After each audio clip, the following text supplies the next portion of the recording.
and privilege to welcome Honorable Governor Sahab, Dr. Bajaj, Dr. Girija, and all eminent dignitaries and youngsters to this launch ceremony of book Poshan Utsav. Deen Dayal Research Institute is founded by Nanaji, Honorable Shraddheya Nanaji Deshmukh, and the book, it carries forward his vision of making the traditional wisdom in a contemporary form which is understandable by today's younger people. Thank you.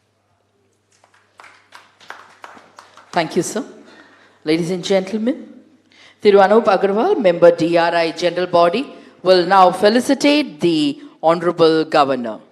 Thiru Anup Agarwala, member DRI General Body, will now felicitate the Honorable Governor.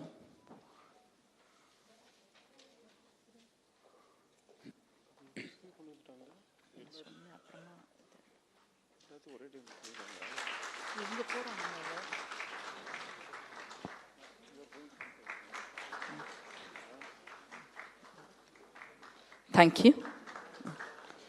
We now request Thiru Parasmal Vaidyaji, who will felicitate Padma Shri Jatinder Bajaj, Center for Policy Studies, Chennai. Thiru Parasmal Vaidyaji.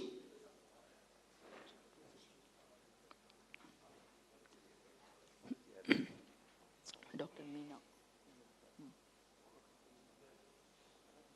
You Dr. Meena? Yeah. Thiru Kishore.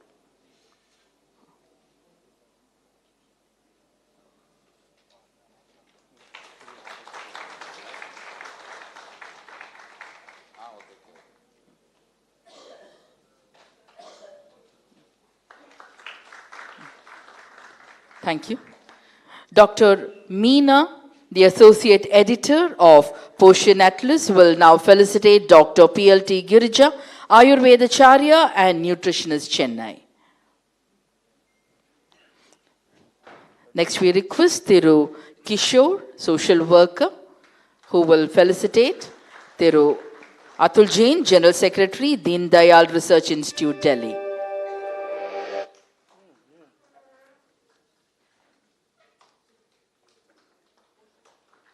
Thank you, ma'am. We request Thiru Kishore, Social Worker, to felicitate Thiru Atul Jain, General Secretary, Deen Dayal Research Institute, Delhi.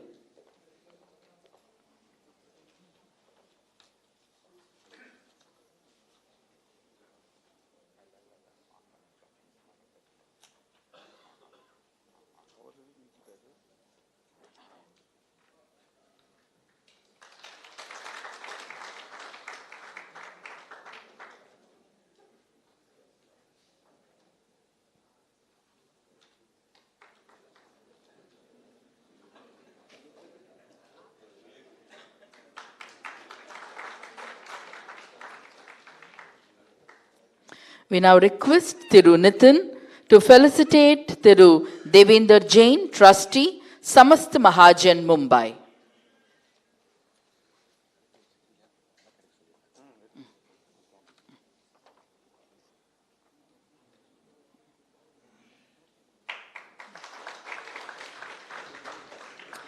The Honorable Governor and the dignitaries were felicitated with a traditional garland, the Angavastram and goodies from Harvest Bites. Thank you. Thank you. Following the felicitation, ladies and gentlemen, we have the audio-visual presentation about Deen Dayal Research Institute, Delhi.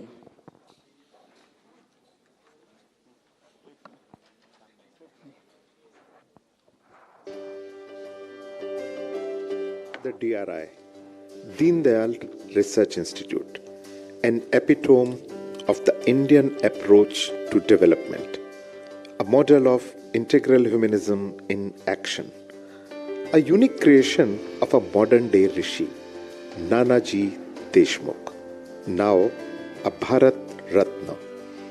who cherished the dream of a holistic model of development and then translated it into a reality. After the untimely demise of his dear friend Pandit Deen Dayal Upadhyay, Nanaji resolved to take this philosophy ahead. Through his philosophy of integral humanism, Panditji had put forth a holistic model of development that was intrinsic to a truly Bharatiya approach towards life. When we attained freedom in 1947, the dilemma before our rulers was as to which model should India adopt for its development: capitalism, communism, or socialism. At that time, Panditji presented before the nation a philosophy that was ingrained in our native thought process.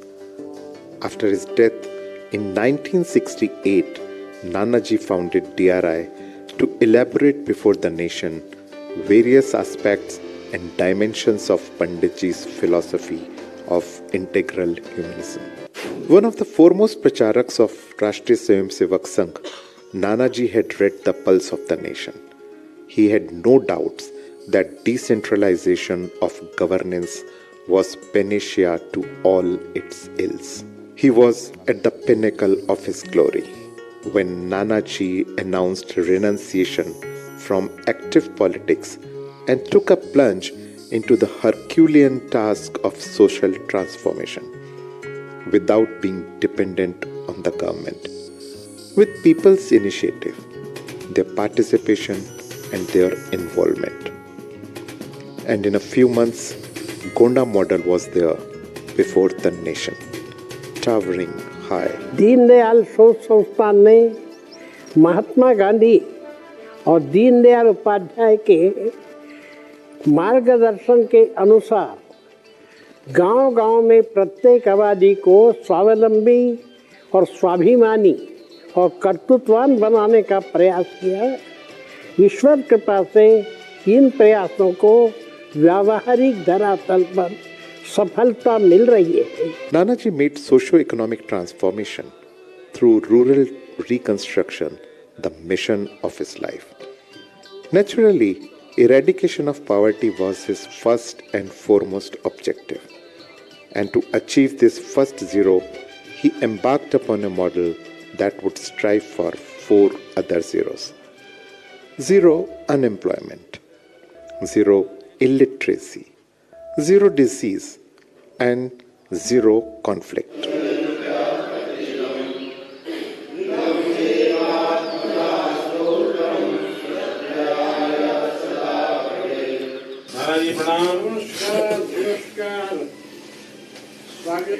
Though Nanaji wanted people to go back to their roots, he always wanted them to be in tune with the current times. He never shied from adopting modern technology, though he always underlined its appropriateness for the village that was adopting it. His sublime mantra was employing traditional wisdom with scientific temper. After a successful experiment in Gonda, 1978 onwards, he marched towards another backward district, Beed in Maharashtra.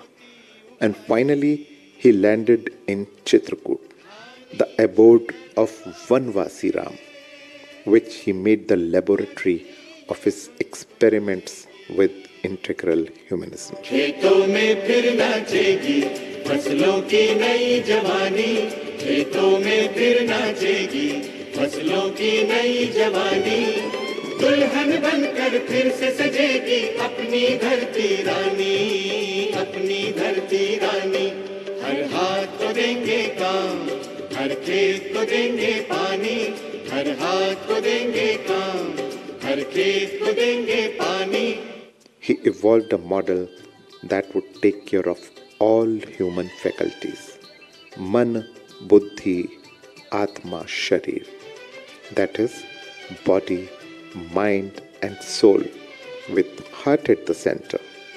ये तो एक हम model बना रहे हैं कि पूरा समाज कैसा होना चाहिए। इसलिए हमने 500 गांव इसके लिए सिलेक्ट किए हैं, एक दो गांव में नहीं कर रहे, जिनमें मानव की सब जातियाँ आती है, मानव के मजहब आती है, सब प्रकार का मानव आता है। तो ये मिलकर के एक किस प्रकार मानव का जीवन बराबर विकसित हो सकता है, सुखी हो सकता है, आनंदमय हो सकता है, उपकारक हो सकता है, इसका एक मॉडल तैयार करने की जरूरत है। And the entire edifice of his vision is reflected in various projects of DRI. Ram Darshan, Arogya Dham, Udyamita Vidyapit, schools and Gurukul, farm science centers, and Jan Shikshan Sansthans. Ram Darshan is an example of his exceptional vision and creativity too. It brings people closer to Bhagwan Ram's social aspects. This beautiful and divine creation has become a center of attraction for lakhs of people in the entire region. Blending modern science with indigenous knowledge systems, Nanaji laid great emphasis on appropriate technology in agriculture. 4 KVKs run by DRI excel in demonstrating modern tools for traditional agriculture. Animal husbandry, Go Seva in particular, was at the core of Nanaji's heart. DRI was among the first organizations in the country which established a cow research center to work on indigenous breeds and their usefulness in agriculture and other human pursuits, including nutrition and medicine. Nanaji believed that entrepreneurship is one of the basic instincts of Indians. To help them upgrade their skills in various trades and occupations, Nanaji opened Udyamita Vidyapit and supplemented its efforts through JSS. Arogya Dham is yet another unique creation of Nanaji. He had firm faith in the holistic system of healthcare. He always strove to evolve an indigenous and local system based on yoga, naturopathy, and Ayurveda. DRI's own Rasshala and Dadi Ma Ka Batua are living examples of Nanaji's ingenuity. Our workers are graduate husband and wife. They are living with these people, newly married couples. Nanaji urged newlywed graduate couples to live among the villagers, interact with them, understand them, their needs, their aspirations, their problems. The villagers should also be encouraged to come forward with solutions to these problems. मैं अपने लिए नहीं, अपनों के लिए हूँ। अपने वे हैं जो पीड़ित और उपेक्षित हैं। We at DRI swear by it.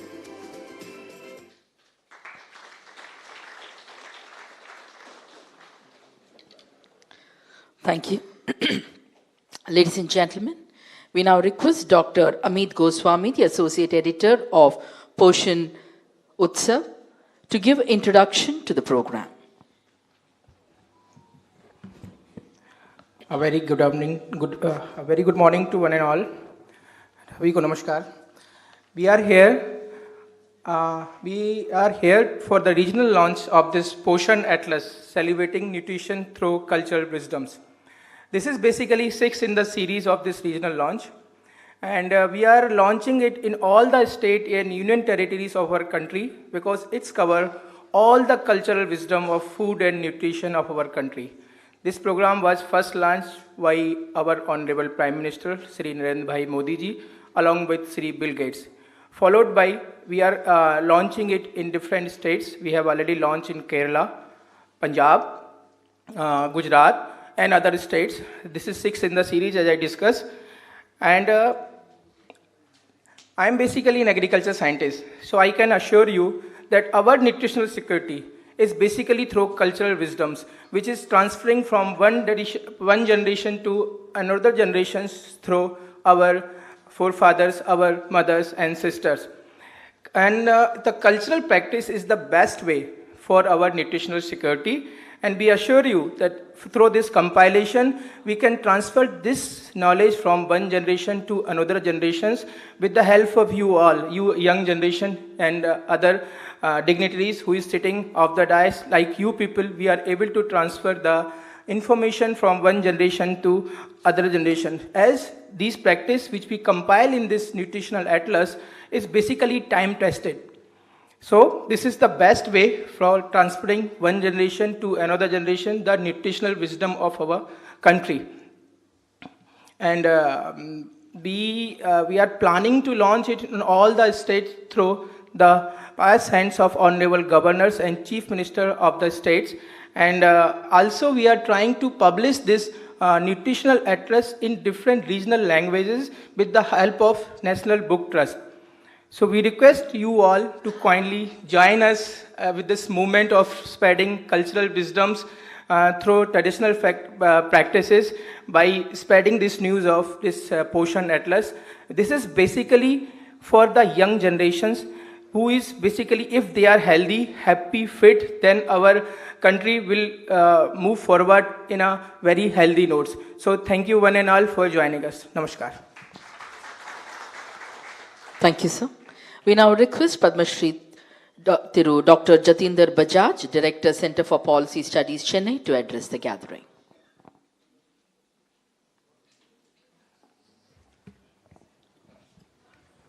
Namaskar. His Excellency, the Honorable Governor of this great state of Tamil Nadu, my dear friend Atul Jain, my long time colleague and friend, Dr. Girija. She is a great doctor of this city. And Anup Agarwala of Smast Mahajan. Is that right? Devendra Jain. I just asked you. Devendra Jain of Smast Mahajan. Sorry. And all of you who have come this morning on our invitation, I know it's a great effort to reach here in the morning traffic of Chennai. And I'm thankful to all of you that you have honored our invitation. But I also must tell you that your coming here is going to be fruitful because you're going to watch the launch, regional launch they're calling, of an extraordinary book that Atul Jain and his team have written. This is not really a book. They have called it Poshan Utsav. It is celebration of food. Celebration of food of different parts of India, of different people of India, foods of different occasions. They have written about all this. They have talked about different kinds of foods, prasadams of different temples, the ordinary khichdi that we eat in many forms and call it many names. And they've talked about the high sweets that are made in different parts of India. They've also talked about the variety of dips, variety of chutneys that we use and make in different parts of India. So it is really a celebration of the food that we Indians eat. When I was reading this book, I recalled when long ago I was trying to look at the literature of classical literature of Ayurveda in India, and I had come across a book with the name Kshem Kutuhalam. Is an extraordinary text of Bhakya Shastra, and the number of names that you have mentioned of different kinds of food, I have first come across in that book, Kshem Kutuhalam. India has not only a culture, but also a science of food, and Kshem Kutuhalam is part of that science of food.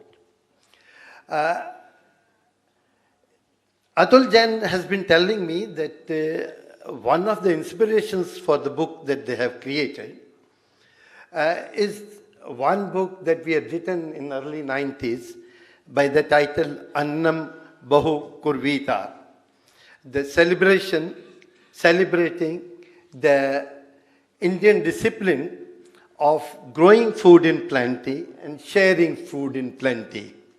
We had written that book in the context of some agricultural economics that we were looking into.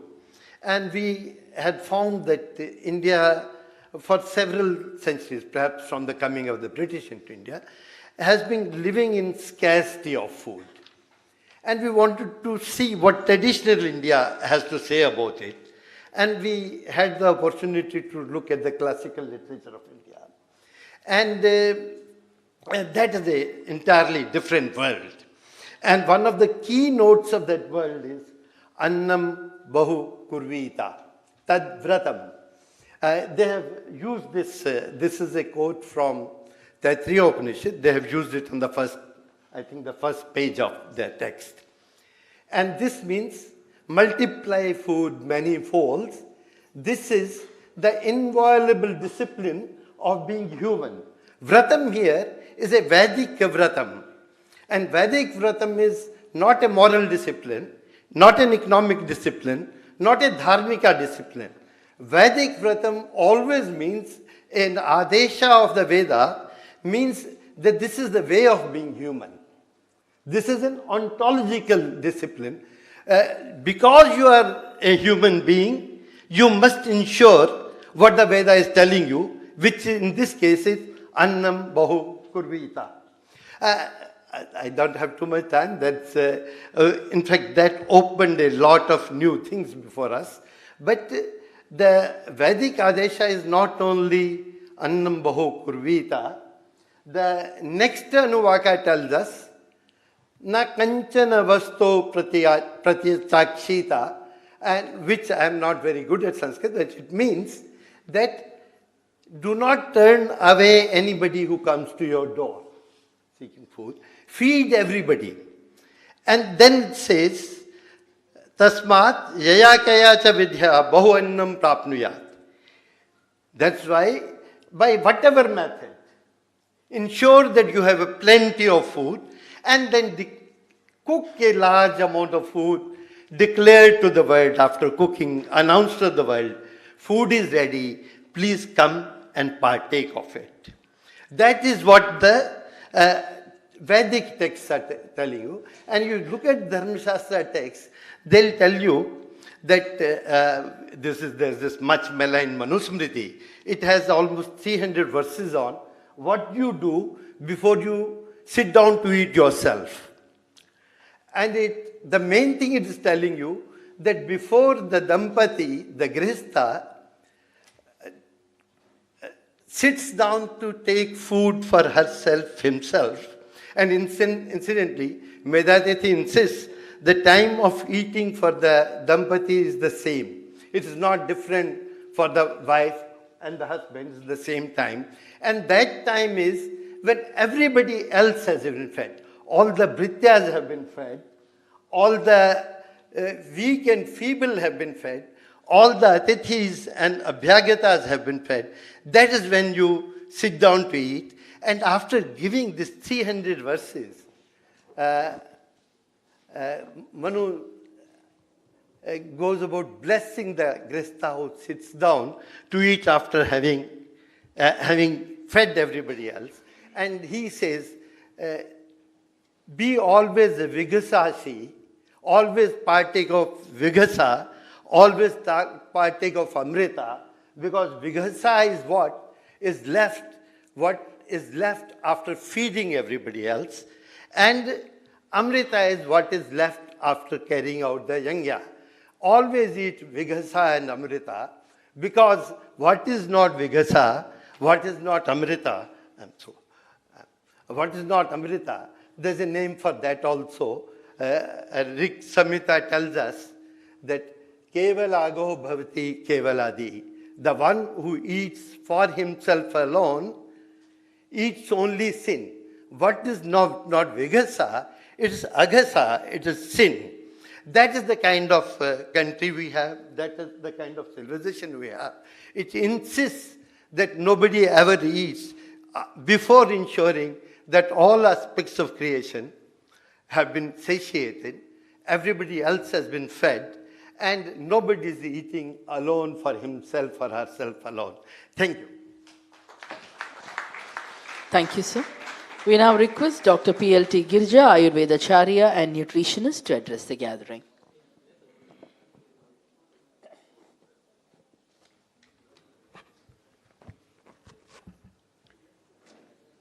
மாண்புமிகு ஆளுநர் அவர்களுக்கும் புத்தகத்தின் ஆசிரியர் அவர்களுக்கும் இங்கு கூடியுள்ள அனைவருக்கும் வணக்கம். ஆயுர்வேதத்தில் போஷாக்கை பற்றி பேச ஆரம்பித்தால் ஒரு நாள் போராது. ஆயுர்வேத நூல்களில் அன்னபான விதின்னு நம்ம பார்த்தோம்னா திரவியாதி விஜ்ஞானியம், திரவதிரவிய விஜ்ஞானியம், அன்ன ரக்ஷா விதி, அன்ன ஸ்வரூப விஜ்ஞானியம், மாத்ராசித்தியம் அத்தியாயம் என்று அத்தியாயங்களுக்கு பின் அத்தியாயம் உணவை பற்றியும் உணவு பொருட்களை பற்றியும் உணவு செய்முறைகளை பற்றியும் ஆயுர்வேத சித்தாந்தத்தின் அடிப்படையில் கூறும்.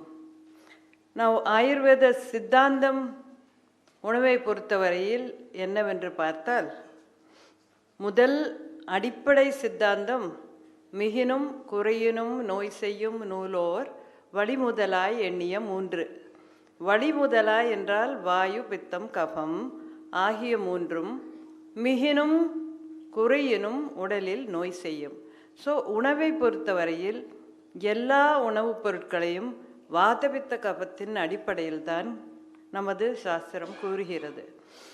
இது வாதபித்த கபம் என்பது உடலில் ஏறத்தாழ சமநிலையில் இருக்க வேண்டும்.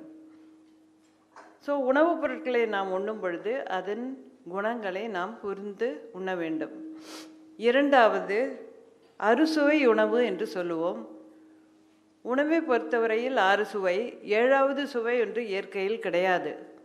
ஸோ இந்த அறுசுவை இனிப்பு, புளிப்பு, உப்பு, கசப்பு, துவர்ப்பு, காரம், அதில் முதல் 3ம் ஆகார திரவியங்களை அடிப்படையாக கொண்டவை.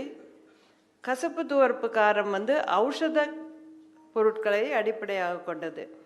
ஸோ உதாரணமாக இனிப்பு, புளிப்பு, உப்பு கபத்தை வளர்க்கும், உடலை வளர்க்கும். கசப்பு, துவர்ப்பு, காரம் கபத்தை குறைக்கும்.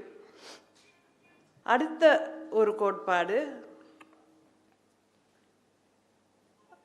வீரியம்னு சொல்லுவோம். வீரியம்ங்கிறது எல்லா பொருட்களிலும் 2 வீரியம்தான் உண்டு. ஒன்று சீத்த வீரியம் அல்லது குளிர்மையானது, இன்னொன்று உஷ்ண வீரியம். ஸோ எல்லா பொருட்களையும் உஷ்ண வீரியமா சீத்த வீரியமா இது நம்ம சாதாரண ஜனங்களுக்கு நல்லா தெரிஞ்சது. இது உடம்புக்கு சூடு பண்ணும், இது உடம்பை குளிர்மை பண்ணும். உஷ்ணமானது பித்தத்தை அதிகரிக்கும், குளிர்ச்சியானது கபத்தை அதிகரிக்கும். இது இன்னொரு கோட்பாடு. அடுத்தது உணவு லகுவா குருவா. லகு என்றால் ஜீரணத்திற்கு எளிமையானது, குரு என்றால் ஜீரணத்திற்கு கடுமையானது. ஸோ அது ஜீரணத்தை பொறுத்து உணவு நாம் சொல்லுவோம். இன்னொன்று ஆயுர்வேதத்திற்கென்றே உரிய ஒரு கோட்பாடு விருத்தம், விருத்தமான ஆகாரம். விருத்தம் என்றால் முரண்பாடான ஆகாரம். உதாரணமாக அநேக இல்லங்களில் நாம் பார்ப்போம், தயிர் ரொம்ப புளிச்சிருந்தா அதில் கொஞ்சம் பாலை ஊற்றி அதனுடைய புளிப்பை குறைப்பது, அது ஒரு விருத்தமான ஆகாரம். இன்னொரு எக்ஸாம்பிள், நான் ஒரு உணவுக்கு கூப்பிட்ட இடத்தில், டாக்டர் நீங்கள் டீ சாப்பிட மாட்டீங்க, காஃபி சாப்பிட மாட்டீங்க, உங்களுக்கு என்ன நான் ஒரு ஸ்பெஷலாக ஒன்று பண்ணி வச்சுருக்கேன்ட்டு ஃப்ரிட்ஜிலேருந்து தயிர், தக்காளியும் பாலும் சேர்த்து அடித்து அவங்க கொண்டு கொடுத்தாங்க. அது பார்த்தா அந்த பால் திரிஞ்சு அந்த பாலுடைய நீரம்சம் மேலே இருந்தது, பாலுடைய கடினமான அம்சமான பன்னீர்னு சொல்லுமே அது கீழே இருந்தது. ஸோ நம்மளுக்கு என்ன சொல்லுவாங்க நம்ம சாஸ்திரத்தில், விருத்தம் அம்லம் பயசா சக, பாலுடன் புளிப்பு எல்லாமே விருத்தம். ஸோ இந்த 5 கோட்பாடுகள் நம்மளுக்கு உணவை பற்றி தெரிஞ்சால் ஓரளவு ஆயுர்வேதத்தின் போஷாக்கை பற்றி நன்கு அறியலாம். இப்போது ப்ரொஃபஸர் பஜாஜ் வந்து நிறைய ஆகாரம் பண்ணணும் சாப்பிடணும்னு சொன்னார். ஆனால் ஆயுர்வேதத்தில் பண்ணுறதெல்லாம் நம்ம சாப்பிடணுன்னு அவசியம் இல்லை. எவ்வளோ சாப்பிடணும், எப்படி சாப்பிடணும், எந்த அளவு, எந்த பருவத்தில், எந்த நேரத்தில் சாப்பிடணும்னு டீட்டெயிலாக சொல்லியிருக்கு. உதாரணமாக அத்தியசனம்னு சொல்லுவோம். அத்தியசனம் இஸ் புக்தஸ்ய உபரிபோஜனம். அத்தியசனம் மேலே மேலே சாப்பிட்றது. நோயாளிகிட்ட நீங்கள் காலையிலேருந்து என்ன சாப்பிட்றீங்கன்னு கேட்டால், டீ, காலையில் ஒரு காஃபி, அப்புறம் ஒரு பிஸ்கட்டு, அதுக்கப்புறம் சத்து மாவு கஞ்சி, அதுக்கப்புறம் ஏதோ ஸ்மூத்தின்னு ஆரம்பித்தா ராத்திரி படுக்கிற வரைக்கும் கண்டினியூஸாக எதாவது சாப்பிட்டுட்டே இருப்பாங்க. இது வந்து நம்ம வள்ளுவர் சொல்வார், மருந்தன வேண்டாமாம் யாக்கைக்கு அருந்தியது அற்றது போற்றி உணேன். நம்ம சாப்பிட்டது ஜீரணமாகி அதுக்கப்புறம் நம்ம சாப்பிட்றது தான் சரியான போஷாக்கு. அப்பொழுதுதான் அந்த உணவை வந்து சரியாக ஜீரணமாகி நம்மளுடைய ரசரக்த மாம்சமேத அஸ்தி மஜ்ஜ சுக்ரம் என்ற 7 தாத்துக்களுக்கும் ஒழுங்காக கொடுக்கப்படும். இன்னொன்று விஷமாசனம்னு சொல்லுவோம். விஷமாசனம்ங்கிறது வந்து இன்றைக்கு இருக்கிற ஐடி வேலை செய்கிறவர்களை பார்த்திங்கன்னா இரவெல்லாம் வேலை செய்ய வேண்டும். அவர்களுக்கு ராத்திரி 12 மணி 1 மணி 2 மணிக்கு அவங்க உட்காந்து சாப்பாடு சாப்பிட்டுன்னு இருப்பாங்க. இது விஷமாசனம். அகாலே பகுச்ச அல்பம் வா. அடுத்தது சமசனம். சமசனம்னா இப்போ பெரிய விருந்துகளுக்கு புஃபேகளுக்கு போனீங்கன்னா 100,000 உணவுப் பொருட்கள் இருக்கும். அதில் பத்தியமும் இருக்கும், அபத்தியமும் இருக்கும். மிஸ்ரம் பத்தியாபத்தியம் ச புக்தம். அது வந்து எல்லாத்தையும் வாரி கோரி சாப்பிட வேண்டியது. அது வந்து நம்மளுக்கு ஒழுங்கான ஜீரணத்தை கொடுக்காது. ஸோ இதெல்லாம் தான் நம்மளுடைய போஷாக்கு, நியூட்ரிஷன்னு சொல்லும் பொழுது இதைத்தான் நம்ம கவனிக்க வேண்டியது. இன்னும் ஒன்று, நம்ம அறுசுவை உணவை எல்லா பருவங்களிலும் ஒரே மாதிரி சாப்பிடக்கூடாது. உதாரணமாக மார்கழி குளிரில் வேறு மாதிரி சாப்பிடணும், ஏன்னா ஜீரண சக்தி அதிகமாக இருக்கும். ஏன்னா இது வந்து மார்கழி மாதம். அக்னி நட்சத்திரமான வெயில் காலத்தில் வந்து நீராகாரமாக சாப்பிடணும், இனிப்பாக இருக்கணும், குளிர்ச்சியாக இருக்கணும், லகுவாக இருக்கணும். கஃபம் நிறைய சேரக்கூடிய வசந்த காலத்தில் ஆகாரமானது இனிப்பு புளிப்புக்கு அதிகம் சேர்க்காமல் கொஞ்சம் காரமாகவும் கசப்பாகவும் சாப்பிடணும்.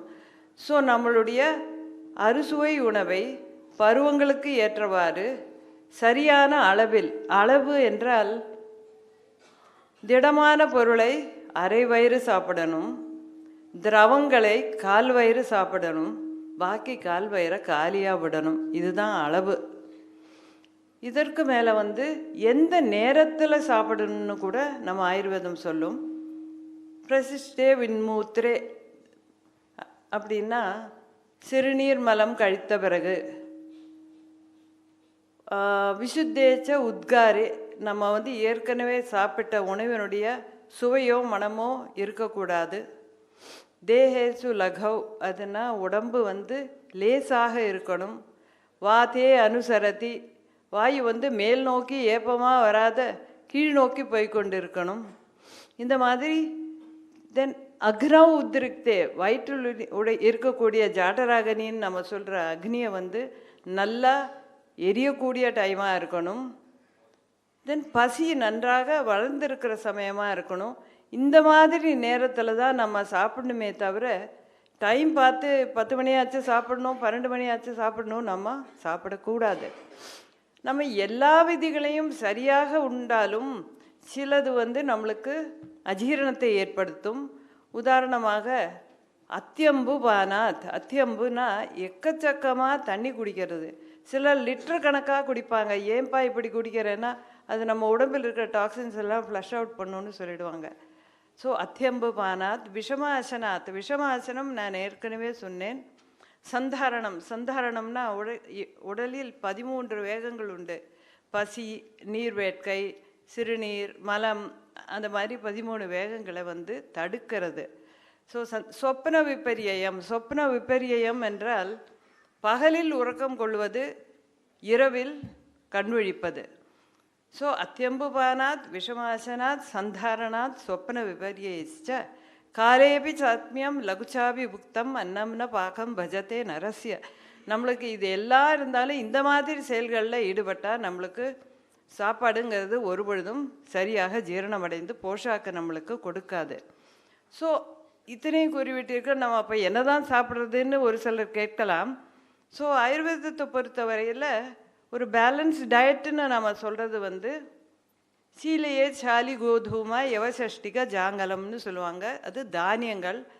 ஸோ சிறந்த தானியங்கள் அரிசி, கோதுமை, யவதானியம் அண்ட் ஜாங்கல தேசத்தில் வசிக்கக்கூடிய பிராணிகளின் மாம்சம். ஏனென்றால் அது லகுவான மாம்சம். சுனிசன்னக ஜீவந்தி பாலமூலக வாஸ்துகம். அது காய்கறி கீரை வகைகள். அதில் பிஞ்சு முள்ளங்கியை சொல்லுவாங்க, கீரைப்பாலையை சொல்கிறாங்க, பேய்ப்புடல் சொல்லுவாங்க. இதெல்லாம் நம்மளுக்கு காய்கறி வகை. ரெண்டாவது பத்தியாமலக்க மிருத்வீகா பட்டோலி முத்க சர்க்கரா. பத்தியா கடுக்காய், நெல்லிக்காய். மிருத்வீகாங்கிறது ஃபலானாம் சிரேஷ்டம் திராட்சான்னு சொல்லுவோம், திராட்சை பழம். பயிர் வகைகளில் சிறந்தது பைத்தம்பருப்பு. சர்க்கரா சர்க்கரை. கிருத்தம் நெய். திவ்யோதகம் சுத்தமான மழை நீர். அதுக்கப்புறம் பால், க்ஷீரம், தேன், நெய், தாடிமம், மாதுளம்பழம், சைந்தவம். 5 வகை உப்புக்களில் சிறந்தது இந்துப்பு. இவை அனைத்தையும் நீர் ரெகுலராக சாப்பிட்டால் உணவுக்கு வேண்டிய நம்ம உடலுக்கு வேண்டிய போஷாக்கும் நோய் இல்லாமலும் இருக்கலாம். இந்த வகையான போஷாக்கை பற்றி நான் ஆயுர்வேதத்தில் சுருக்கமாக உங்களுக்கு சொன்னேன். இதில் தினசரி சாப்பிடக்கூடாத ஒரு லிஸ்ட்டும் உண்டு. அதுக்குள்ளே நான் இப்போ நுழையலை. ஆயுர்வேத போஷாக்கின் அடிப்படையில் நாங்கள் ஜீவனி என்ற ஒரு மால்நியூட்ரிஷன், அனீமியா இது ரெண்டையும் தடுக்கிறதுக்காக ஒரு ப்ரோக்ராம் ஏழை மாணவர் மாணவிகளுக்கு சில கிராமங்களில் நாங்கள் ஆரம்பித்திருக்கோம். அதுவும் நிறைய பலர் அதையே எடுத்தும் அது செய்கிறார்கள். ஸோ இதையெல்லாம் ஆயுர்வேத போஷாக்கை பற்றி சுருக்கமாக கூறினேன். வணக்கம், நன்றி. Thank you, ma'am. Ladies and gentlemen, presenting before you is a PPT presentation about the book by Thiru Atul Jain, DRI, Delhi.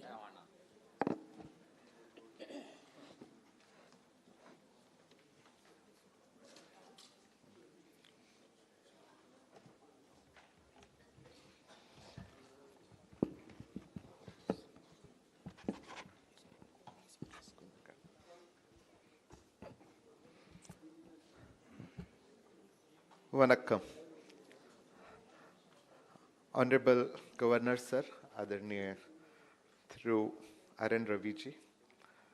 We all know him as an outstanding police officer, but in the heart of his hearts, he's a very cultural person also, having deep knowledge of our culture. I welcome you and thank you very much for being here. Thank you very much. Dr. Jitendra Bajaj ji, he has been our inspiration for a very long time, and he rightly said that we got this inspiration for this particular book from his own publication and his sterling work, Annam Bahu Kurvit, that he has spoken about it. And Ayurveda, of course, is the guiding principle for our food and nutrition, for our cultural practices associated with that. So I thank and welcome Dr. Girijaji also for being here, and our good friend and one of the key supporters of this program from Samast Mahajan, Shri Devendra ji.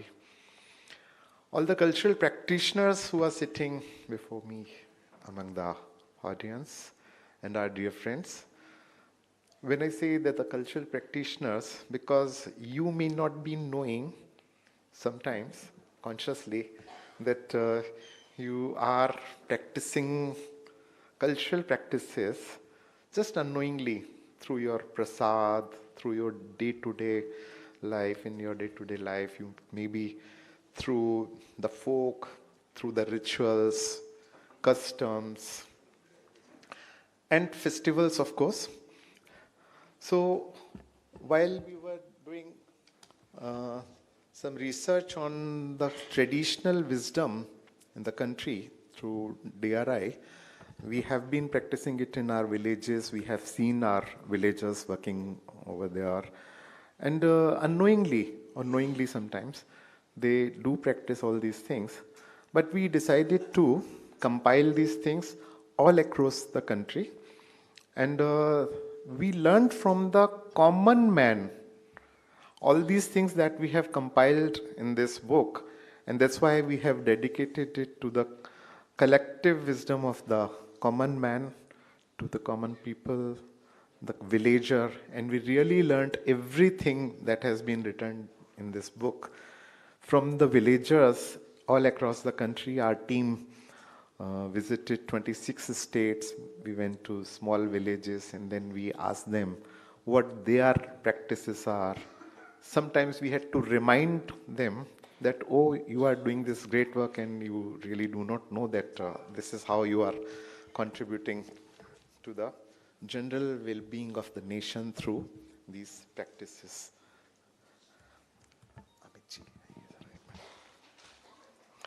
I'll be just presenting this book through a very small and brief presentation because of the time constraint.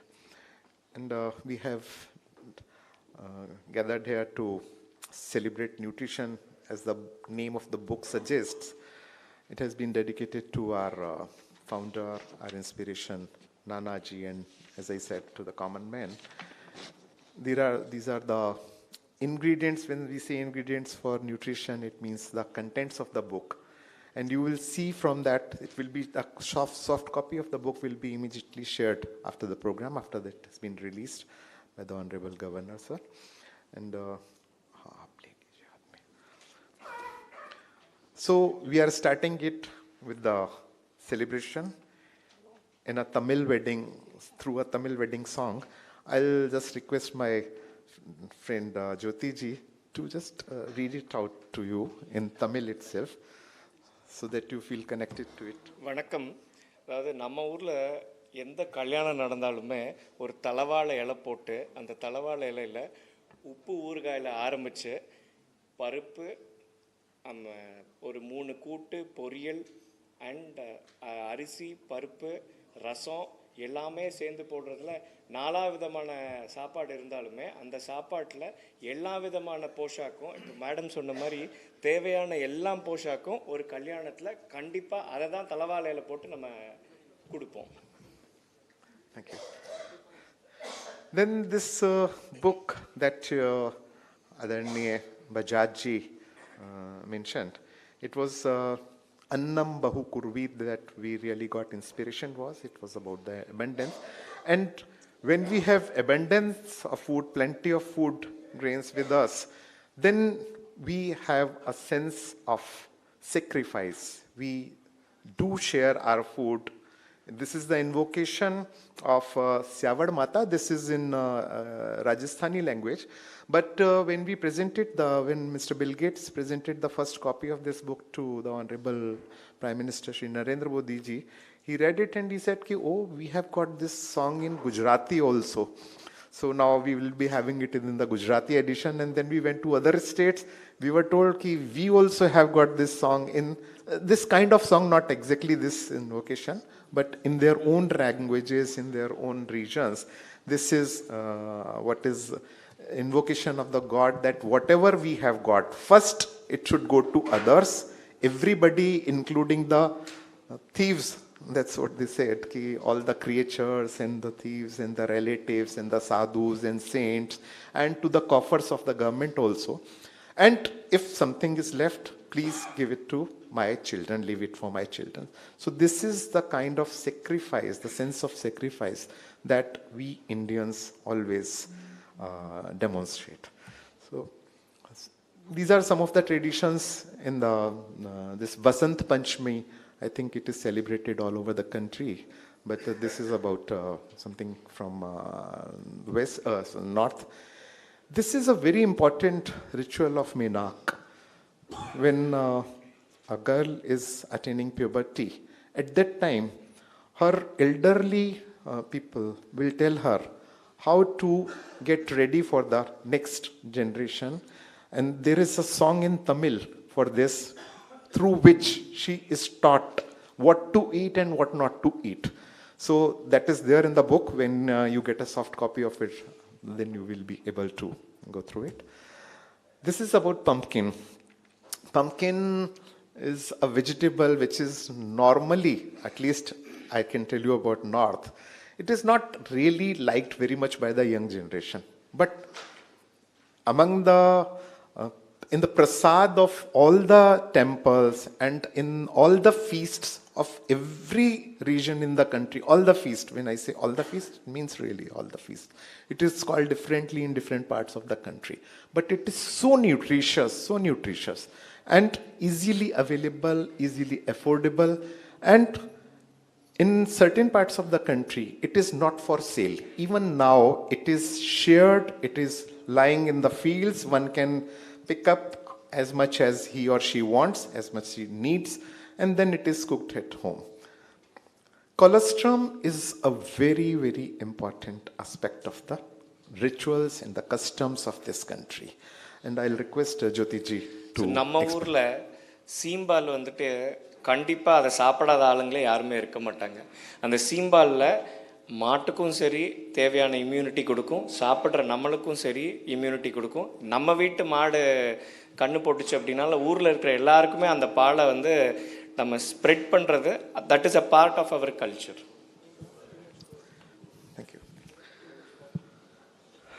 This is Basir.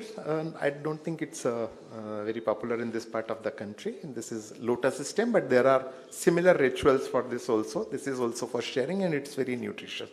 Then it is about the collective labor one puts in every part of the country, and then it is celebrated through food. This is again from Rajasthan. There is some celebration during summers in certain parts of the country, when it's really, really very hot. At that time, people will gather and then just enjoy the cold things, whatever is offered through sharbat, through other sweets, which are really cool in nature. And this Avla Navami, Avla is the gooseberry, and it's so nutritious that there is a song, there are rituals, there are customs about it in most of the parts of the country. Then about the drinks, in Tamil Nadu it is known as Neera, and in other parts of the country we have all compiled all these things. And when we come up with the smaller versions, the regional versions of all these things, there will be some explanation for all such cultural practices that are being followed in that particular region. Prasad is perhaps the most important aspect of nutrition. And I will request Jyotiji to explain it in the context of Tamil Nadu. நம்ம ஊரில் பார்த்தீங்கன்னா எந்த கோயிலாக இருந்தாலும் சரி, எந்த கோயில் திருவிழாவாக இருந்தாலும் சரி, பர்டிகுலராக முருகனோட கோயில் எடுத்தோம் அப்படின்னா அங்கே பஞ்சாமிர்தம் கொடுப்பாங்க. அதே மாதிரி வந்துட்டு வெண்பொங்கல் வந்து எந்த கோயிலில் பார்த்தாலும் வெண்பொங்கல் கண்டிப்பாக கொடுப்பாங்க. அந்த வெண்பொங்கலில் சின்னதாக நம்ம விளைச்ச அரிசி, கொஞ்சம் தால், கொஞ்சம் பெப்பர் இருக்கும். அதை சாப்பிட்டாலே ஒரு மனுஷனுக்கு தேவையான அடுத்த ஒரு 30 நாளைக்கு தேவையான எல்லா போஷாக்கும் அவனுக்கு அதிலேயே கிடச்சிரும். ஸோ அது ஃப்ரீயாக நம்ம ஊரில் கொடுக்கறது, அது நம்மளோட நடைமுறையில் வழக்கமாக இருக்குது. Thank you sir. In Srinathji, this one temple is there in Rajasthan. Srinathji is the Krishnji's temple there. This prasad is for looting. In fact, this is just a token of our gesture, token of our gratefulness to the people who fought with Maharana Pratap against Akbar. At that time, there were some tribals, Bhils there. They fought with him. So this prasad is for one particular day. It is left to them that whatever amount they can carry with them, they should take, their descendants can take. And then this is how the society is paying its gratefulness to the people who sacrifice themselves for the sake of this country. And this laddu in Tirupati, everybody knows. Langar again is through this Gurudwaras. We know that how it is distributed among the Shraddhalus and the devotees. Khichdi is very, very important part of our meals. In different parts of the country and even abroad, it is known differently in the context of Tamil Nadu Jyoti will tell. So நம்ம ஊரில் பொங்கல் தெரியாத ஆள் யாருமே இருக்க மாட்டாங்க. அது வெண்பொங்கலாக இருந்தாலும் சரி, சக்கரை பொங்கலாக இருந்தாலும் சரி. இந்த பொங்கல் நமக்கு இப்போ எப்படியும் இந்த மாதத்தில் தைப்பொங்கல் வருது. இந்த பொங்கலை திருவிழாவை செலிப்ரேட் பண்ணுறதும் சரி, வருஷம் முழுக்க இந்த பொங்கல் வந்து நம்ம பிரேக்ஃபாஸ்ட்டில் வந்து நம்ம கூடவே இருக்கும் இது. Yes sir. So this Khichdi, there is a festival also by the name of Khichdi in northern parts of the country. It will be soon coming on Sakranti, that we know. Pongal, as he has already explained. These are the songs of harvesting. These laddus we all know about, need not explain it. And these are popular in every region, made different from different ingredients, made differently. Different types of gods will need and like different kinds of laddus. So that's there. And this kheer, payasam, we all know about. So all these things are mentioned. And since it's a coffee table book, of course, quite huge. Now, Honorable Governor Sahab would be launching it, and thereafter we can see, and we will share it with you also. This is the Bhojan mantra that we all recite before taking food. We all offer it to the God and thank the God for providing us, and then we invoke the God to provide it to everyone else also. So this again is a Pongal thing. Chutneys, Dr. Bajaj made a mention of in this forgotten fruits. This is we have mentioned it as the fruits of labor.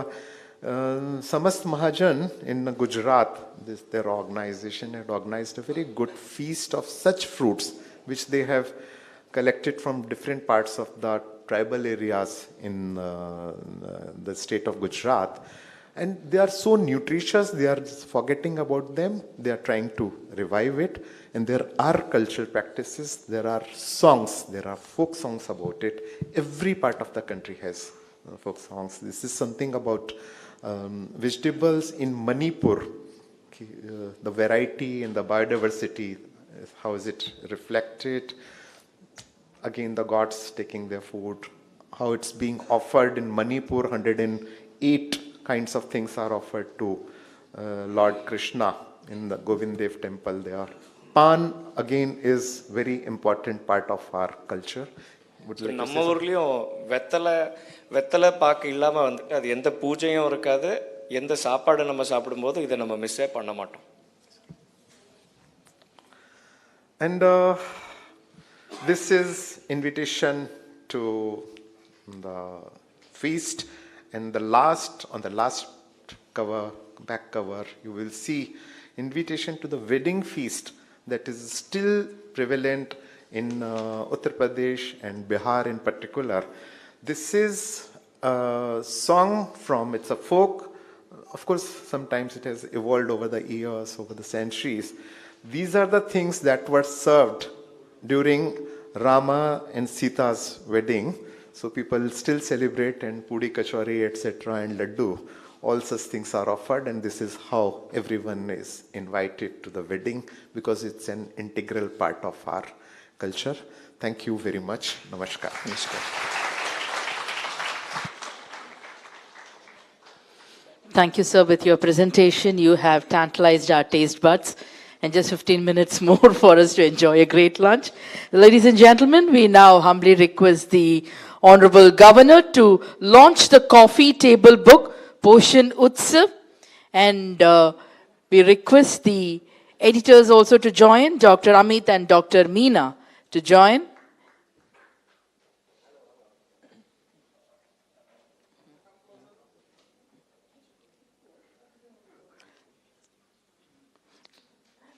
Compilation of the yummy treats from our very own Bharat. Culture redefined through food, which is being handed over from generation to generation. And we request the books to be handed over to all the other dignitaries on the dais. So Poshan Utsav celebration when we go for a wedding or when the wedding invitation is given, first we ask is, Samayal yarupandan kepo. Ponnu maapla apramada na baba po. Samayal yarupandan kepo. So food, apart from the concept of Bharatiya, which connects all of us, the other thread which connects all of us is food. So let us enjoy food, let us not waste food. Thank you so much.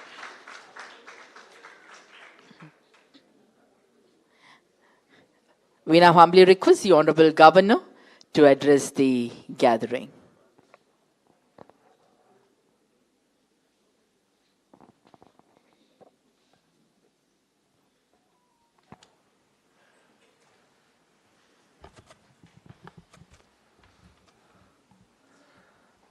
Respected Thiru Atul Jain ji, respected Dr. PLT Girija ji,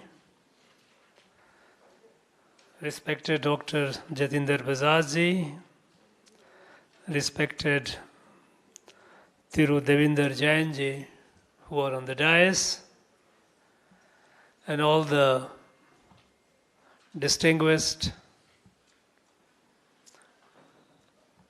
guests present here. To Deen Dayal Research Institute for producing this book. One can easily make out it has taken a lot of effort. The canvas it has covered, almost the entire country, and painstaking investigation which they have done in getting the details.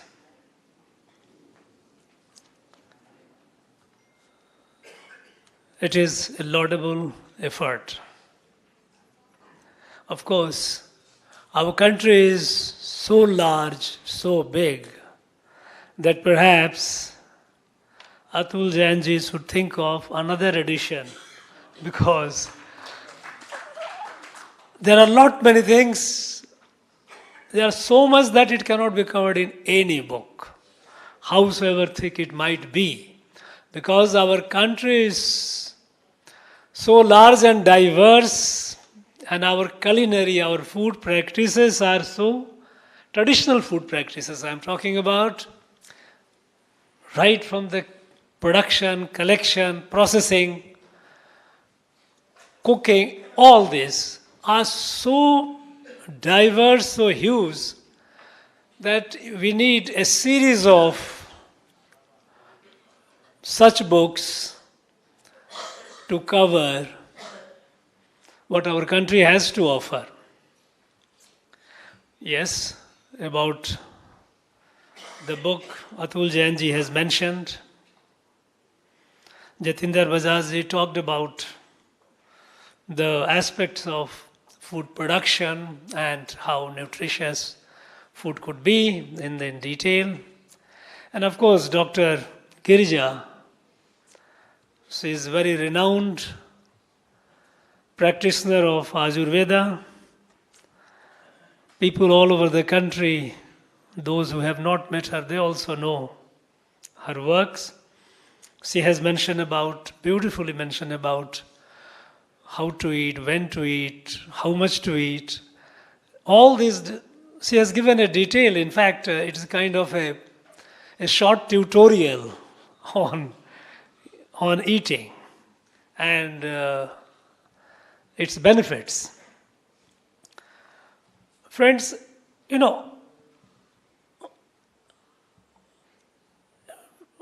why this book? In fact,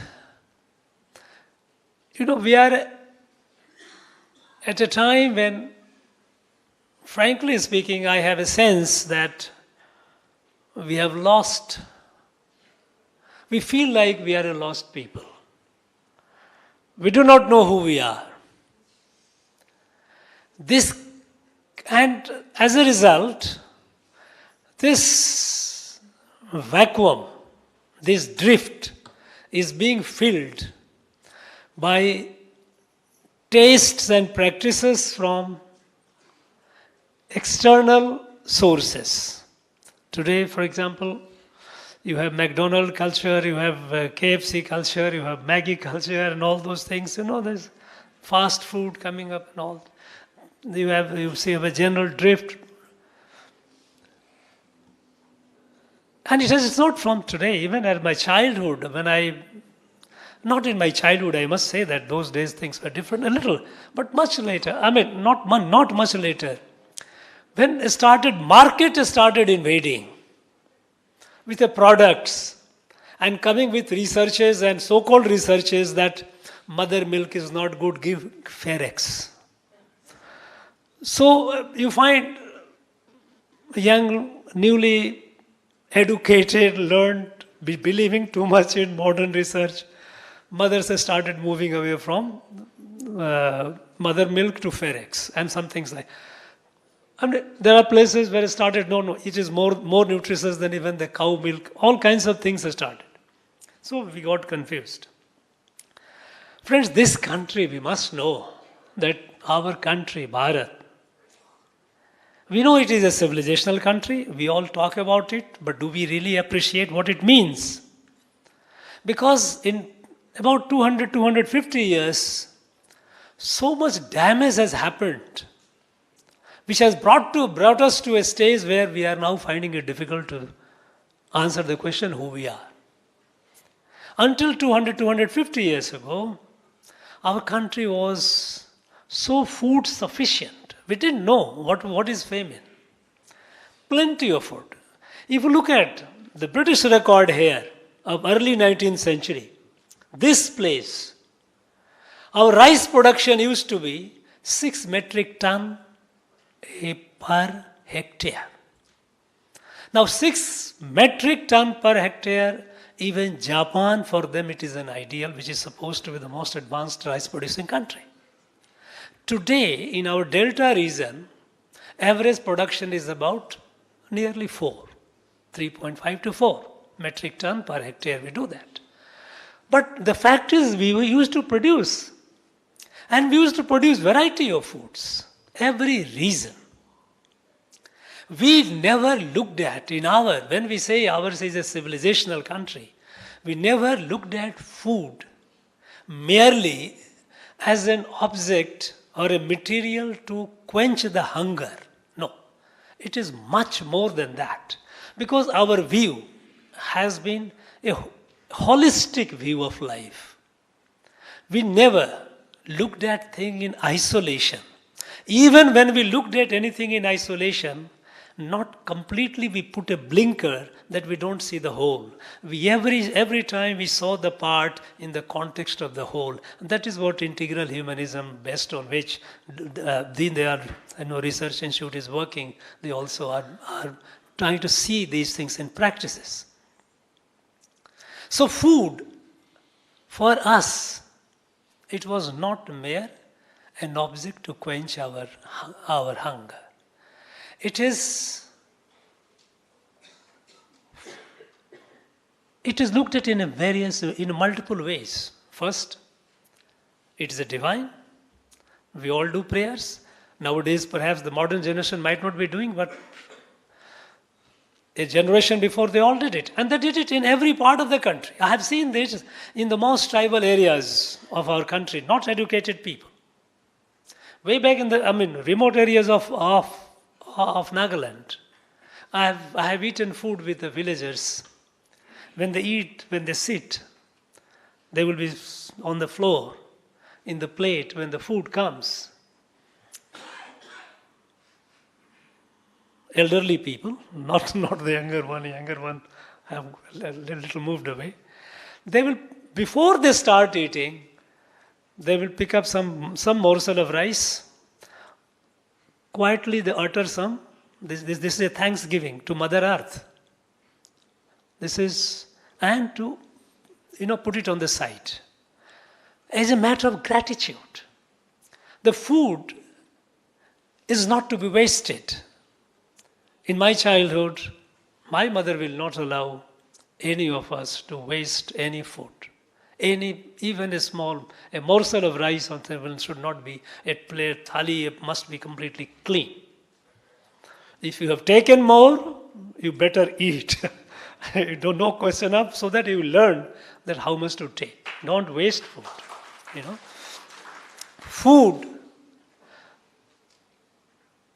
is divine. Food giver is divine, and so is the food taker. That is what we do whenever we eat food. We recite the mantra. Food is to be shared. This has been our tradition. In my childhood, in my village, whenever, right from when it is the planting season, the first planting, whether it's a paddy, sugarcane, whatever it may be, in every household, that household, first day plantation, one member from every household will go and do the planting voluntarily. Not that they are asked, it was a collective one. And at the end, I have participated as a high school student.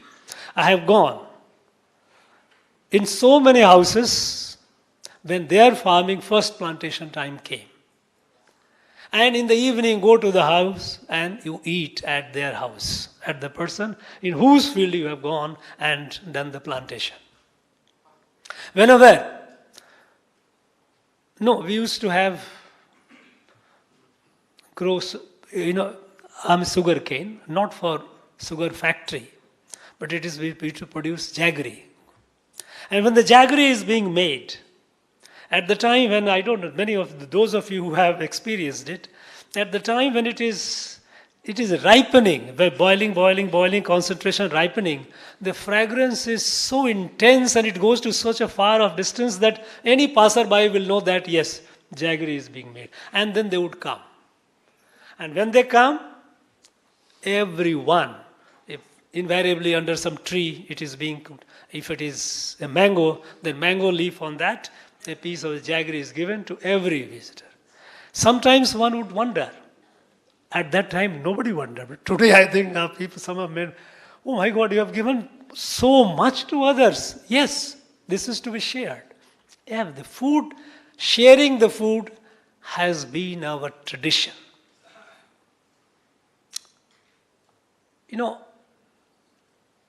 This collective living, thinking for all, no one to go hungry when somebody comes to your house, and food, the traditional eating habit being so nutritious. There is an event today when somebody blesses a new child, they say Satam Jivet, live for 100 years.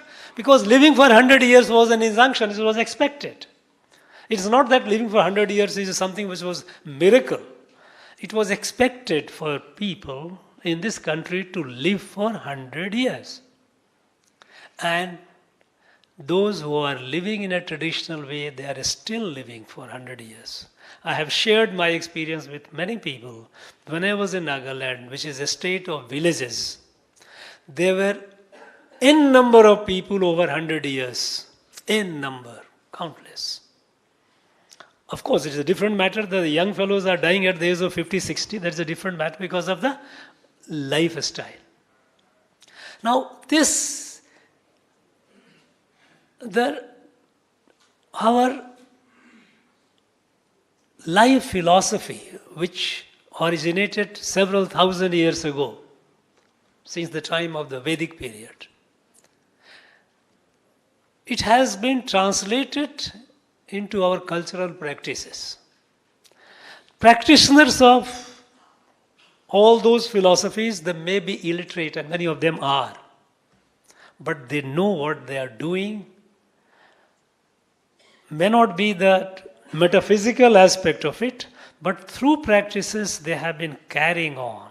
And this is how Bharat has lived, has survived thousands of years of its turbulent history. Not entirely turbulent, but certainly for the last 1,000 years it has been turbulent. It has survived because our people, our villagers, our mothers, our grandmothers, they through tradition and traditional practices, they ensured that these priceless legacies survive, it is bestowed to us. We have seen in our villages, right from, which was mentioned that how, lactating mother, right from pregnancy to lactating mother, all those different stages. We know that whenever in the family, we have a childbirth, there used to be a different kind of preparations for the mother. Very healthy, very rich. It used to be there. But we have slowly, we have forgotten that. We are forgetting it. To a great extent, we have forgotten. But thanks to our mothers and grandmothers, especially those who are not relatively so-called advanced, those who are in the villages, they are still keeping it. And before these are lost, we have to collect, we have to preserve, and we have to make people literate about it. We have reached a stage where we have become dismissive of our past, dismissive of our practices, cultural practices, the festivals. Every festival, our country is full of festivals. Every day, some festival or other is happening in many parts of the country. It's full of festivals. But if you ask this, many young people today, what it is about, this is a festival, that's all. This is how we have been doing it, that's the end of it. They don't try to. Now, if we can make them literate about it, because it's a time that we cannot just be following it just like that, we must also try to make sense of it, which people have in the past, those who have started it, they made with a good sense of it. But over the period, because of circumstances, it remained as practices. The sense part of it has become just a matter of habit, as a matter of tradition, and that is how our dharmic philosophies have survived in action through our cultural practices. But it's time also to make a sense of it, so that we tell our people this is what it is all about. And it is so full of it. Atulji, when I mentioned about the richness of I will tell you one story. I don't know how many of you are aware of it. Nilgiri Hills. One set of Kurumbas, there is a tribe. When they go for harvesting of there's honey, they have season in which they go. Before they go for harvesting the honey, they have 3 weeks of ritual. They will not eat non-vegetarian food. And they have certain practices. And when they go, they will sing what they call mantra or a song. And they will go and quietly they will lift the honeycomb, with all the buzzing bees, no bee sting any of them. They bring it home. Unaffected. Look at the coexistence, look at the relationship, and look at the wisdom. Now, if you try to put it in the logic, perhaps our logic is not yet evolved, that we are able to explain that. But you have plenty of instances where this native wisdom is so rich and so connected with the larger whole that it's time that we must get back to it, get to our roots. And today, when our country, we are moving with a sense of destiny, that yes, we have lost a lot of time, we can't afford to lose any more.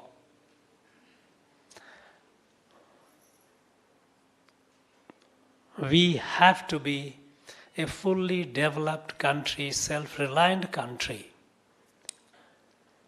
not only in material resources, not only in terms of military might and all, but also in terms of our wisdom, in terms of giving solution to the global problems, Sri Aurobindo had written that Bharat can, if she wills, give new and decisive turn to all the problems confronting the mankind, because the clue to their solution lies in her ancient wisdom. It is there. In fact, today we have a Prime Minister who is putting this traditional wisdom of our country into practice and telling the world, and world is coming around.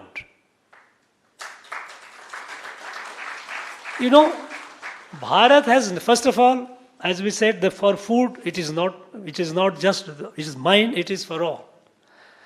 Mine is only when I have fed the others. Look at this. This is something of this country. When COVID happens, when the advanced countries got this COVID vaccine, what they did? They started hoarding it. They didn't know how much many times more than what they needed. And raising the price, make more money. No compassion, absolutely mercantile interest. When Bharat got the vaccine, even before we vaccinated our people, when we started vaccinating, we were not saturated, we started giving it to others. This is the DNA, this is the true Bharat. That we don't, when Bharat moves forward, it's not for itself. When Bharat prospers, it's not for Bharat, it is for the whole world. And that is why today, the world looks at Bharat with expectation, be it climate crisis. They are looking at the way Bharat sustainable living is being practiced today. In terms of energy, the way we are moving towards green energy more and more, we are moving away. Bharat is the only country which has taken a bold decision. We will be carbon free by the year 2070, and by 2030 half of our energy will be carbon free. Just another 5 years, 6 years, 5 years. This is a very bold decision. It's not just a decision, it is being actualized. Our people are achieving it. How they are achieving it? Again, in the Bharatiya way. Not by the government, not by the state, by the people, by the Samaj, by the society. Trust the society. For a very long time, we have got used to looking at our management through the perspective of a state. Not through the people, not through the society. As a result, we have been going down. At the time when we became independent, we were the 6th largest economy. 10 years back, 2014, we dipped down to 11th economy. Fortunately, now we are 5th. But this 5th year because of the people's effort. Collective. Trust the people. Those of you who are paying income tax, you know it. Till 10 years back, hardly 2 crore people used to pay income tax. Today, there are more than 10 crore people are paying it. How? Viswas, trust. Trust the people. You don't have to be distrustful. Why do you have to do? Being distrust. British were okay. British, they were colonizers. They had every reason to distrust us. But why do we have to distrust our own people? That culture of distrust, no, it has to go. And this is what is happening. It is going, and now people are. We were nowhere in the field of, we were rather in the field of a startup, ecosystem, science and technology, though we had some centers. But no, in innovation, enterprises, we were nowhere. Today we are in the reckoning. We are among the top 3 in the world. It's because our young men and women are achieving things which were incredible. Because we trust them. Trust. I often mention at many sort of platform I have said, I have shared in our own state. In the last 5 to 6 years, more than 101 crore 50 lakhs people have taken Mudra loan. 1 lakh, 2 lakh, 3 lakh, 10 lakhs. I have gone and I have met the ladies in the villages. I wanted to know, I was curious to know what they're doing with this. Someone is opening a shop. Someone has bought a cow, getting milk and selling the milk. You know, someone has got a tailoring machine and a stitching and then selling it. Enterprise. The woman who was considered unproductive is now running the household.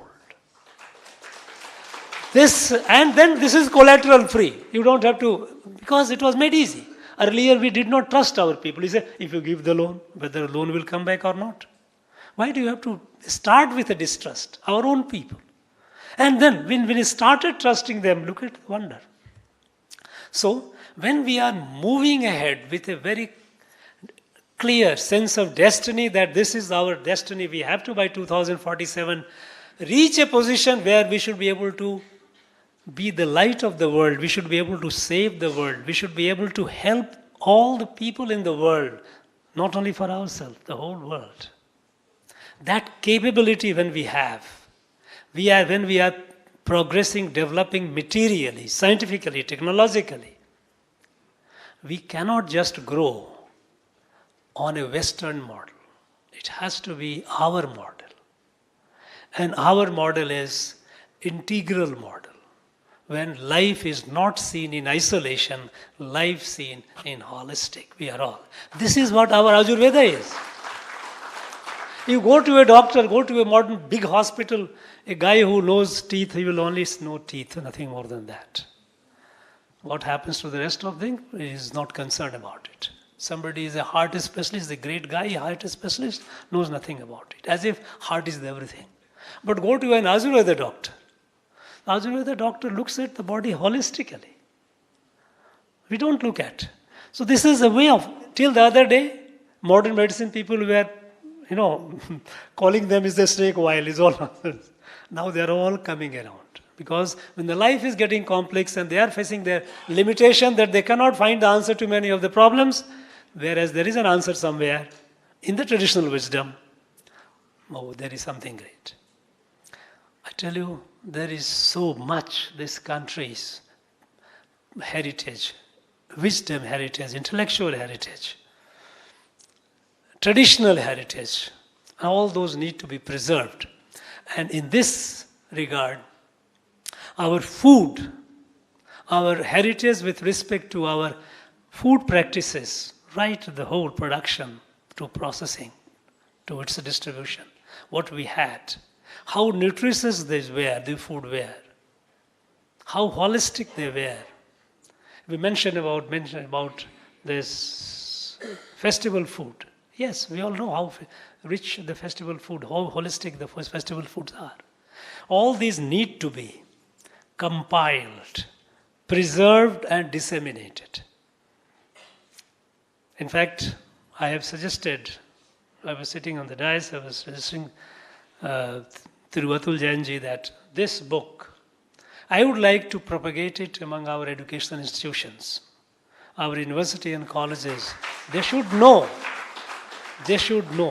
because it is the young. Elderly people, by and large, they still have the sense.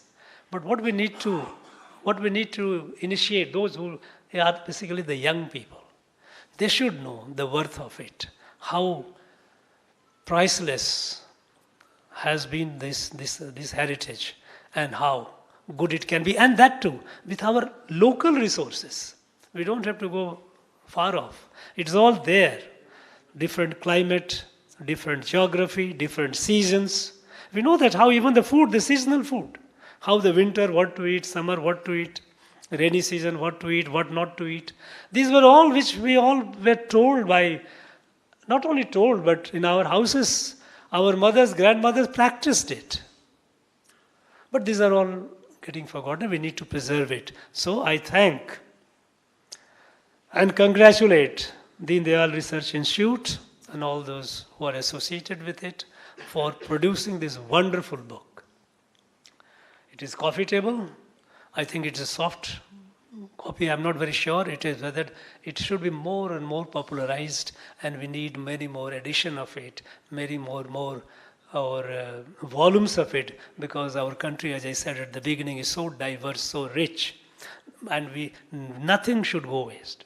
Nothing. We should not miss anything. in the wave of modernity, there is a risk. Fortunately, now we are trying to manage it. We must put our heart and soul in it. Thank you very much. Thank you everyone for listening. Thank you very much.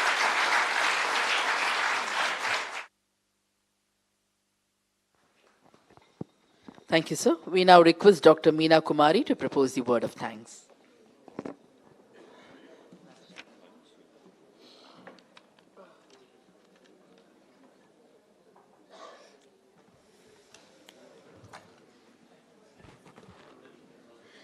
Vanakkam.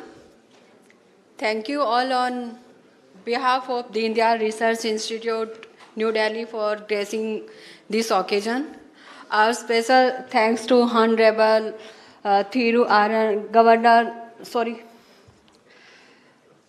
Our special thanks to Honorable Governor Thiru Aran Raviji for the launching of these important publications. Our thanks to Dr. Girija and Dr. Bajaj and Sri Devendra Jain also for gracing this occasion. I'm also thankful to Center for Policy Studies and Smas Mahajan for their support in organizing this function.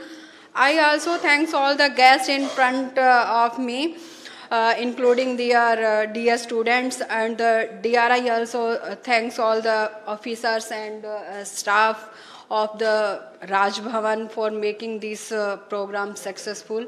Namaskar, Jai Hind, Jai Bharat, Jai Tamil Nadu.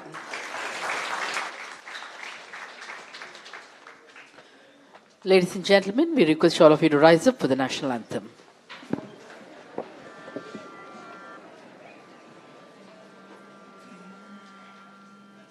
जनगण मन अधिनायक जय हे भारत भाग्य विधाता पंजाब सिंध गुजरात मराठा द्राविड उत्कल बंगा विंध्य हिमाचल यमुना गंगा उच्छल जलधि तरंगा तव शुभ नामे जागे तव शुभ आशीष मागे गाहे तव जय गाता जनगण मंगलदायक जय हे भारत भाग्य विधाता जय हे जय हे जय हे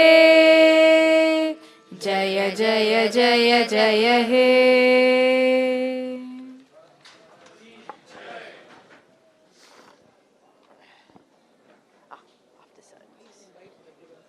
After service.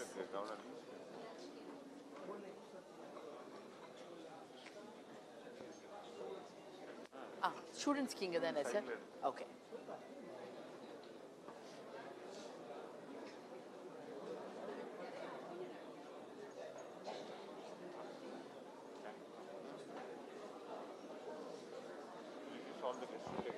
We request all our dignitaries to join us for lunch in the banquet hall.